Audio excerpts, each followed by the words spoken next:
Hello everyone, welcome my YouTube channel. Today we're going to solve the roots of the equation. We have x squared minus 5 equals 0, y equal x squared minus 5.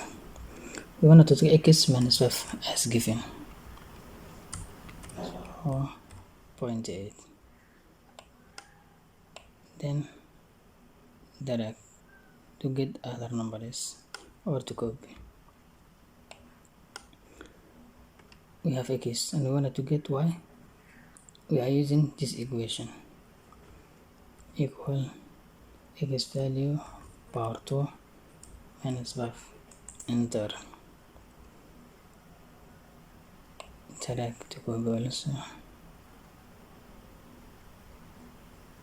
until 1. We wanna to get the graph of this equation is insert the graph of this